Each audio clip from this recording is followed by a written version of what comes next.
velhinho e o INSS ficou por isso Também não. passou batido. Passou batido. Eu tive a oportunidade de estar na CPI do INSS e foi depor aquele careca do INSS, lá o tal do Antunes, Afonso Antunes, alguma coisa assim, Antônio Antunes, nem sei direito o nome dele. Mas eu tive a oportunidade e eu confrontei ele, me falei, olha, vou te falar um nome aqui, o nome Marcos Valério, lembra desse nome, porque ele foi o primeiro operador do PT no escândalo do Mensalão, que hoje parece brincadeira de criança, pelas cifras ali envolvidas, na casa de milhões, e hoje nós estamos falando de bilhões de fraudes, mas eu falei para ele, o Marcos Valério ficou em silêncio, fechou a informação com ele. Quando ele quis aí fazer a colaboração, a delação era tarde demais. Não quiseram fazer mais. Então você vai ser o próximo Marcos Valério. A escolha que ele tem a fazer. Na verdade, a gente estava querendo que ele falasse as coisas. Veja que tem suspeita de envolvimento do filho do presidente Lula, e aparentemente tem uma ação para abafar.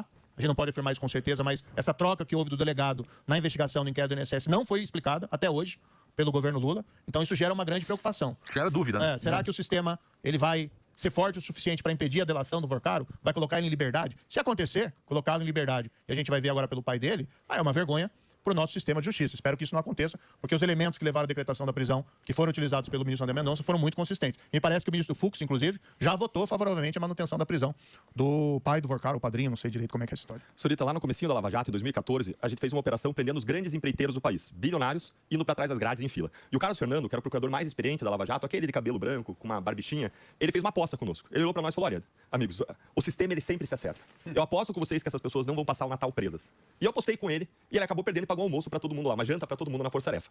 E a consciência que a gente tinha em todo o tempo na Lava Jato é que a gente luta duplamente contra as engrenagens de um sistema feitas para não funcionar contra os poderosos. Primeiro porque tem uma série de brechas na lei, que é o que o Sérgio falou, todas as grandes operações elas foram anuladas ao longo da história. E em segundo lugar, quando você tem um caso envolvendo poderosos, efetivamente, os grandes poderosos ao longo da jornada eles se acertam. É o que a gente vê hoje em relação ao não início do impeachment no Supremo. Você tem uma espécie aí de uma mão lava a outra.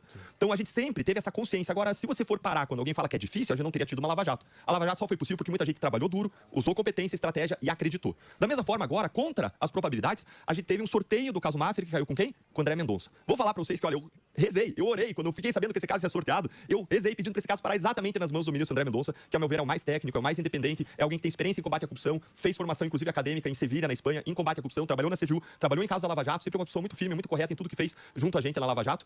E os casos caíram com ele. Então, a gente tem uma perspectiva desses casos avançarem, porque as provas vão vir à tona, a pressão da sociedade vai aumentar conforme a temperatura suba e mais pessoas poderosas forem atingidas. E a conjuntura política, ela é como as nuvens, ela muda a cada dia. Então, quem sabe o que vai acontecer no que vem? Vamos lembrar em 2018, Lula preso. Quem diria que ele ia voltar ao poder, que ele ia se tornar presidente de novo? A conjuntura política ela muda muito rapidamente. Então, o que a gente tem que fazer agora é trabalhar, é acreditar, é apoiar o trabalho do André Mendonça e esperar que, quem sabe, por uma conjuntura favorável, a gente consiga mais uma vez, episodicamente, fazer justiça no nosso país. Mas eles não vão usar o mesmo discurso de antes? Porque eu vejo, assim, por exemplo, a questão psicológica, levar de volta pra prisão, o Vorcaro. É a mesma narrativa que anos depois o ministro Gilmar Mendes vai lá num discurso, quem não chorou, né? Falando sobre a tortura que Emílio Odebrecht teria sofrido na operação. Logo, vamos rever isso. O Cabral vai e confessa.